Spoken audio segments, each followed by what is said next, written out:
Olá, colegas de Caxias do Sul, é uma honra estar falando com vocês aqui. Estou falando sobre um tema que me é extremamente grato, que é saúde.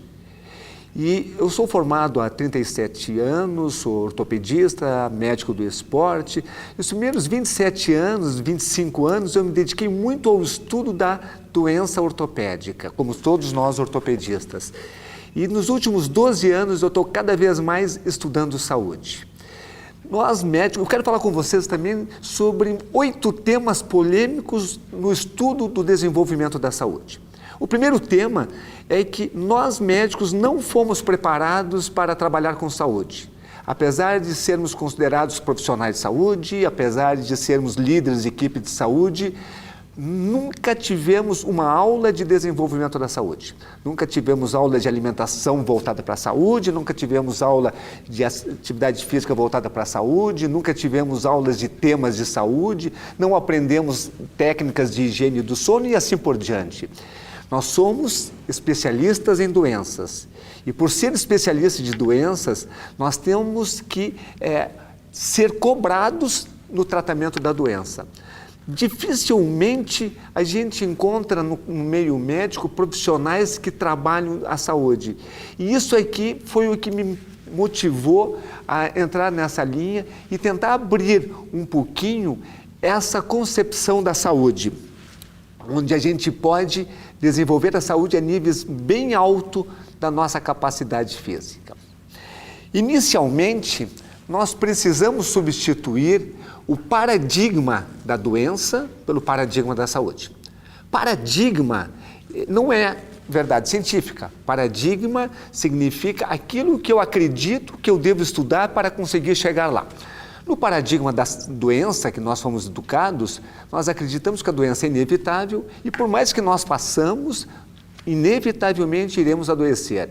À medida que a gente envelhece, iremos ficar fraco. Inevitavelmente também seremos acometidos de alguma doença que irá nos levar à vida. E assim a gente se prepara para atender os nossos pacientes voltados nesse paradigma da doença. O paradigma da saúde, ele já vai para uma outra área. No paradigma da saúde, é possível viver sem ficar doente, é possível envelhecer sem enfraquecer, é possível manter capacidade física em níveis muito altos sem diminuir mesmo com o avanço da idade. É possível, por exemplo, ter aos 64 anos, como eu tenho hoje, 58% a mais da capacidade cardiovascular respiratória do que quando eu tinha 28 anos de idade, na época que eu estava terminando a residência. Medidos claramente no eletrocardiograma de esforço, contrariando aqueles princípios de que, à medida que a gente avança na idade, necessariamente o coração vai ficando mais fraco. Hoje eu tenho peso praticamente do que eu tinha na faculdade. Eu tenho 3 quilos a mais de músculo quando tinha na faculdade e tenho 1 quilo a menos de gordura. Então eu tenho praticamente uma composição corporal muito melhor do que quando eu era estudante de medicina. Dentro dessa perspectiva, a gente pode também trabalhar um avanço nas qualidades de vida em busca de um padrão de saúde que a gente nunca teve na vida. E daí, infelizmente, tudo que a gente aprendeu na faculdade, tudo que a gente aprendeu na residência, tudo que a gente aprende nos congressos, não serve para expandir a nossa capacidade física, a nossa capacidade, o nosso desenvolvimento da nossa saúde. Para isso, nós temos que buscar conhecimentos fora da medicina, nós temos que buscar conhecimentos na educação física, na nutrição, na sociologia, nas práticas meditativas, na farmacologia em busca de suplementos e assim a gente avançar em áreas de conhecimento onde nós não fomos preparados. E daí quase que entra uma dicotomia, assim, quase um antagonismo de interesses, porque enquanto se abre uma perspectiva muito grande de novos conhecimentos na área da doença, não nos sobra tempo para estudar na área da saúde. Mas, inevitavelmente, nós médicos vamos ter que assumir, porque se a gente não começar a estudar a área da saúde, pouco tempo, outras especialidades irão assumir isso.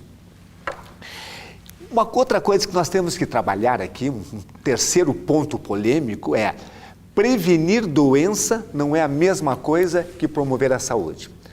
Como eu venho estudando nessa área há 12 anos já, e eu quero até assim colocar que eu trabalho com um programa, que é um programa de desenvolvimento da saúde, e esse programa eu tive a honra de vê-lo aprovado na URGS, na Universidade Federal do Rio Grande do Sul, dentro da Escola de Enfermagem, como curso de extensão universitária.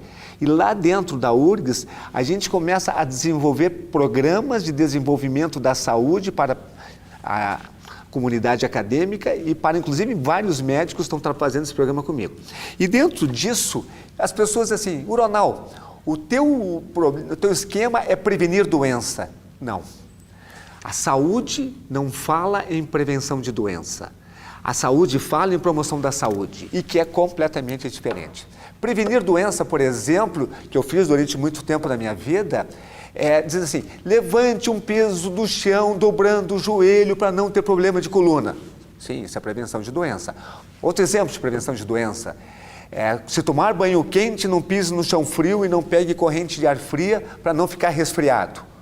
As pessoas ficam resfriadas e têm dor de coluna, mesmo assim, deita bem e acorda com dor na coluna. Qual é o problema? É que a coluna é mal preparada. Então hoje nós falamos em promoção da saúde.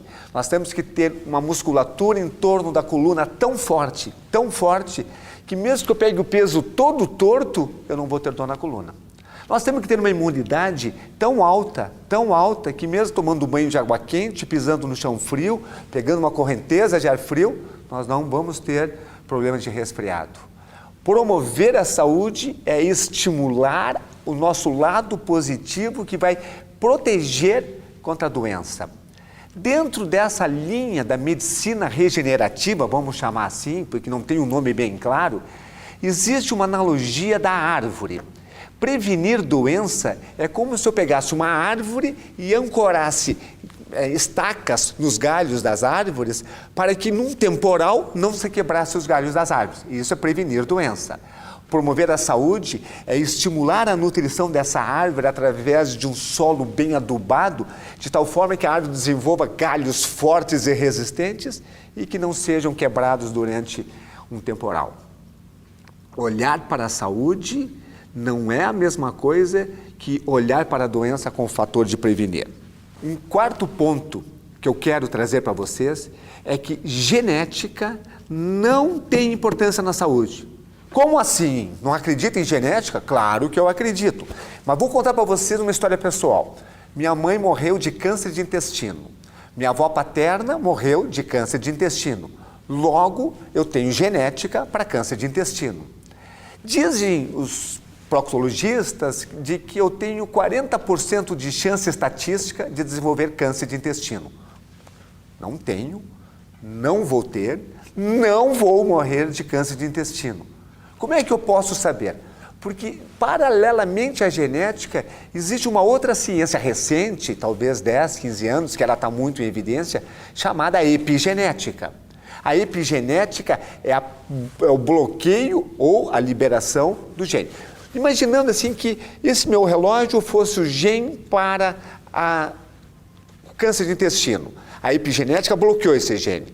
E mesmo que ele está aqui presente, ele não vai se manifestar.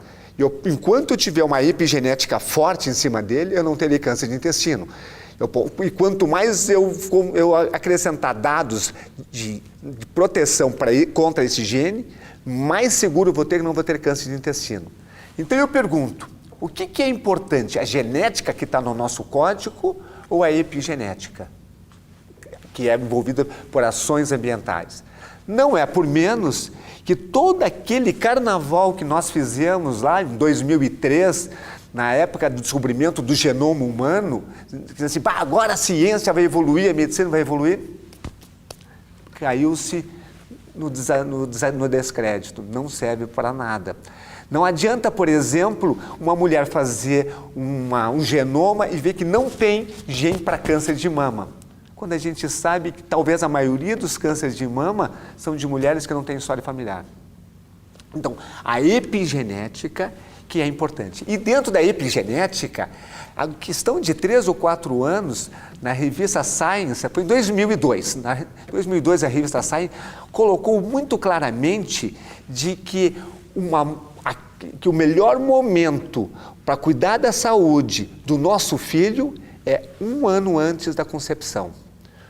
Por exemplo, homens gordos que casam com mulheres gordas, na hora da concepção são gordas, têm a tendência de ter filhos gordos para o resto da vida. Filhos e netos.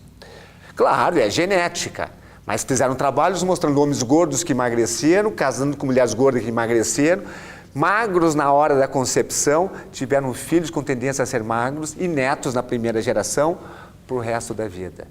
Então, nós temos que começar a abrir para essa possibilidade de começar a treinar os nossos jovens a desenvolver a saúde, para gerar filhos saudáveis e daí sim, efetivamente, nós vamos estar trabalhando com geração saúde. Falando em ciência, tem 2 aspectos importantes. O primeiro que eu quero trazer para vocês assim, rejuvenescimento biológico tem evidência científica que existe. Vamos trabalhar um pouquinho nesse tema aqui. Em 2009, o Prêmio Nobel de Medicina foi dado para 3 pesquisadores, para Elizabeth Blackburn, Carol Graves e Jacques Sostak. A Elizabeth Blackburn e a Carol Graves trabalhando no mesmo projeto. E eles eles ganharam o Prêmio Nobel da Medicina pelo descobrimento da telomerase. Claro que você sabe, mas eu só para relembrar assim. Os cromossomos, o DNA, tem a pontinha lá chamado telômero. Na concepção o telômero é comprido, à medida que o telômero vai encurtando, que a gente vai envelhecendo, a célula vai se multiplicando, o telômero vai encurtando. O que acontece com isso? O telômero é o indicador do envelhecimento. Quanto menor, mais velho. Ok, isso todo mundo sabe. O que o pessoal não sabia, por que as células cancerosas se multiplicam e o telômero não encurta? Ou até em comprida fica maior? O trabalho desses 3 pesquisadores chegou à conclusão que existe uma enzima chamada telomerase. E essa telomerase protege o telômero. E quanto mais telomerase, mais protegido está o telômero. Quanto mais protegido, menos ele encurta. Bom, em cima disso tem centenas de trabalhos falando sobre o envelhecimento, sobre bloqueios do envelhecimento e, pasmem, sobre a cura do envelhecimento. Isso é mito ou é visão científica? Há uns 3... Eu vou falar de um outro trabalho que me veio à mente agora. Um trabalho que foi feito no mesmo laboratório da Elizabeth Blackburn, só que foi coordenado por Jim Ornish. Jim Ornish tem livros publicados em português sobre dieta do cardíaco. Ele tem uma dieta específica de alimentação. Ele é cardiologista e pesquisador na área de nutrição cardiológica. Eles pegaram homens com câncer de próstata de baixa agressividade. Homens de câncer de próstata de baixa agressividade, a gente não faz nada, a gente só mede o PSA e acompanha durante algum tempo a evolução. Não mudou o PSA, acompanha 40, 50 anos. Aí pegaram esses homens, dividiram em 2 grupos, o grupo controle e o grupo de intervenção. No grupo controle, nos 2 grupos, tirava sangue e, além de medir o PSA, media telômero e telomerase. Nesse grupo de intervenção, daqui a pouco eu digo para vocês o que foi feito, 3 meses depois, o grupo de intervenção todo aumentou a telomerase. Aumentar a telomerase significa proteger telômero. Esses telômeros vão encurtar menos. 5 anos terminou o trabalho. Ao terminar o trabalho, o grupo de controle, obviamente, diminuiu os telômeros. Diminuiu em torno de 5%, mais ou menos isso. E o grupo de intervenção, pasmem, todos, sem exceção, aumentaram o telômero. Se diminuir o telômero é envelhecimento, aumentar telômero é rejuvenescimento biológico.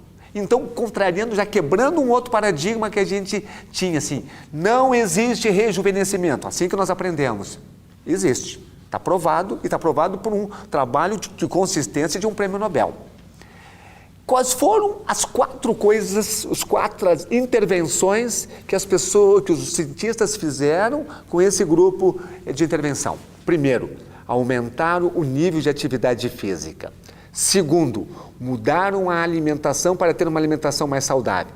Terceiro, trabalharam com técnicas de meditação, técnicas de gerenciamento de estresse. E quatro, uma coisa que aparentemente não tem importância nenhuma, eles chamavam de support group, ou grupos de apoio, ou grupos sociais, que era se encontrar uma vez por semana, moderados por um coordenador da equipe, para discutir temas de saúde. Eles liam durante a semana e vinham conversar sobre temas de saúde. Então, meus amigos, quem de nós não pode ampliar o nosso nível de exercício? Não importa quais exercícios. Quem de nós não pode qualificar a nossa alimentação, dedicar 15 a 30 minutos por dia de fazer meditação e sentar com um grupo de amigos, colegas, pacientes e falar sobre o desenvolvimento da saúde? Se nós fizermos isso, nós vamos aumentar o tamanho dos nossos telômeros, ou seja, nós vamos rejuvenescer. Então, olha só, eu tenho 64 anos e se eu fizer isso e mais umas 15, 20 coisas factíveis de fazer sem grandes custos, como, por exemplo, tomar vitamina, manter níveis altos de vitamina D, tomar ômega 3, suplementar com algum tipo de vitamina, tomar coenzima Q10, tomar piroquinolina quinona, ou PQQ, quer dizer, algumas coisas desse nível, dormir antes das 11 horas da noite. Se nós fizermos tudo isso, o que vai acontecer? Nós vamos aumentar mais o telômero do que aumentou o pessoal da pesquisa. Então vamos lembrar o seguinte, se eu fizer tudo isso, eu estou bem de saúde, estou com o coração 58, aquilo que eu falei antes, 58% maior que quando era universitário, quando tinha 28 anos. Se eu fizer tudo isso, eu vou aumentar meu telômero. Quanto que tu vai aumentar? Não sei, eu não vou mandar, se eu quiser saber, eu teria que mandar para um laboratório Blasco, na Espanha, pagar lá $2.500, $3.000, mas não importa saber. Eu vou aumentar, digamos, 0,1%, bem merreca, pouca coisa, mas em um ano, 0,1%, em 10 anos, 1%. O que significa 1%? Significa que quando eu chegar aos 74 anos, eu vou ter 1% a mais de 1% mais jovem. Se eu ficar 1% mais jovem, no mínimo, eu não fiquei mais velho. E se eu continuar fazendo isso, até onde pode ser? Bom, aí que entra a pesquisa e aí que entra as buscas de conhecimento. Um outro ponto polêmico, e agora já indo nessa linha polêmica que eu estou trazendo para vocês, e eu espero que se me encontrem na rua não me apedrejam, que ao menos aceitem como uma possibilidade, já que tem vários autores estudando isso, é possível viver mais de 100 anos sem adoecer. Aí começa a ficar um raciocínio lógico baseado em tudo que eu falei. Se eu fizer todas as coisas para aumentar a minha saúde, se eu evitar todas as coisas que estimulam a doença, eu não vou criar doença. Eu vou continuar desenvolvendo saúde. E eu vou viver níveis avançados de saúde, de vida, sem ficar doente. Porque a doença, ela não existe. A doença é uma ausência de saúde. Deixa eu falar. Se nós apagarmos todas as luzes dessa sala, se nós tirarmos todas as luminosidades, vai ficar uma escuridão. Quer dizer, a escuridão já estava aqui dentro. Só não se manifesta porque tem a luz, a luminosidade. A saúde bloqueia a manifestação da doença. E se eu mantiver meu corpo sempre saudável, eu vou chegar aos mais de 100, 110, 120, quem sabe mais. Tem autores que dizem que dentro de 25 a 35 anos, nós teríamos resolvido o problema da doença chamada envelhecimento. O Craig Venter, que eu falei há pouco início, o pai do genoma humano, ele tem uma frase que é uma frase que eu tive que pesquisar no dicionário. Envelhecimento saudável é um oxímoro. O que é oxímoro? Oxímoro é quando são duas palavras que uma contraria a outra. A clara escuridão, o doce tirano, isso é um oxímoro. Então, envelhecimento saudável é oxímoro, porque se envelhecimento é uma doença, na concepção do Craig Venter e de muitos pesquisadores, não pode ter uma doença saudável. Então, dentro desse aspecto, nós também podemos pensar em algumas coisas práticas para desenvolver a saúde. Então, vamos lá. Primeira coisa assim, prática para desenvolver a saúde. Caminhar não aumenta a saúde. Sim, caminhar não aumenta a saúde. caminhar, ela diminui o aparecimento de doença. Quantos pacientes vocês já viram que caminhavam e tiveram que colocar stent? Quantos pacientes vocês já viram que caminhavam e tiveram AVC? Sim, então caminhar não resolve.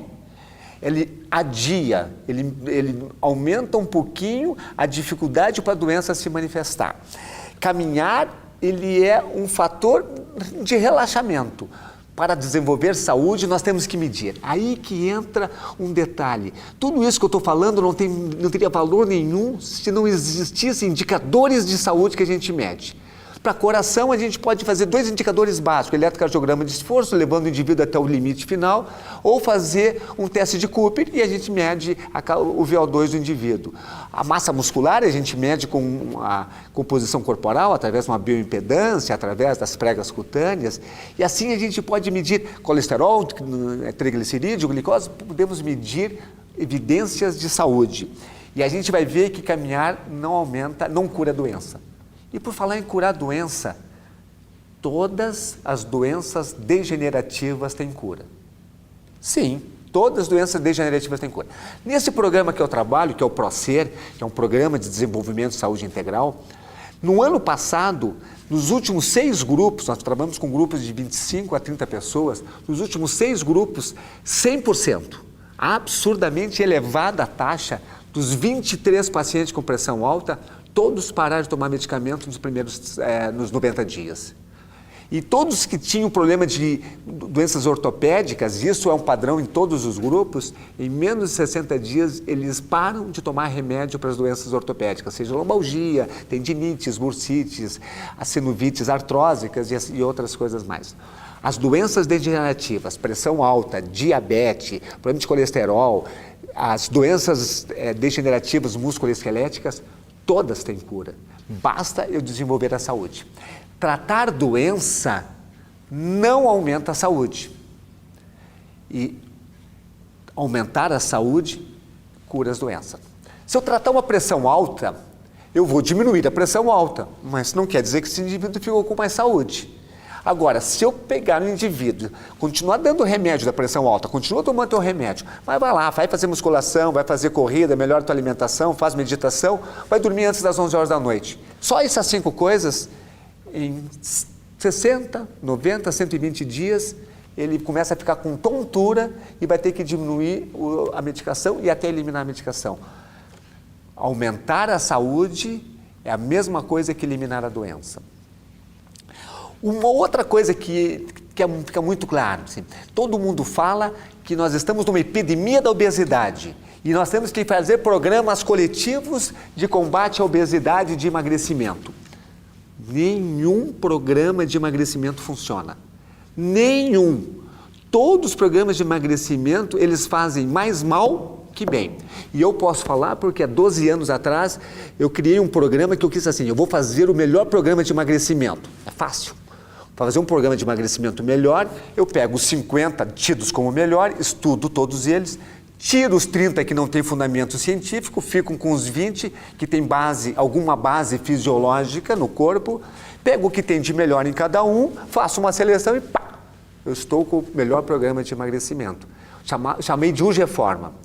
Algum tempo depois eu comecei a analisar, eu não dava, quem aplicava o programa eram as nutricionistas lá da clínica que eu trabalho. Um tempo depois eu comecei a descobrir que as pessoas emagreciam e engordavam mais que emagreciam. Emagreciam e engordavam mais que emagreciam. Emagreciam e engordavam. E esse efeito sanfona, levando cada vez a obesidade maior, aumentava o índice de doença. Até que caiu a ficha. Não adianta fazer programa de emagrecimento. A obesidade não é a doença. A obesidade é o sintoma de uma doença interna. Qual é é como a febre. Ninguém trata a febre, nós vamos tratar a amidalite. E se não acharmos a amidalite, nós vamos buscar a doença infecciosa que está gerando a febre. Ninguém trata a febre. Então, por que a obesidade, a gente trata a obesidade?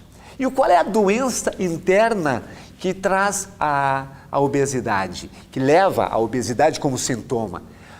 Já se sabe disso há mais de 15 anos, que a doença interna chama-se processo inflamatório sistêmico silencioso. Existe dentro do corpo um processo inflamatório circulando que ele encontra alguma vazão para se manifestar. Na ortopedia, ele encontra as bursites, as dores de coluna, as tendinites. Na endocrinologia, pela obesidade, na tireoide, problemas de tireoide, na cardiologia, problemas cardíacos, pressão alta, na psicologia, depressão, distúrbios. Tudo isso tem a ver com esse processo inflamatório interno.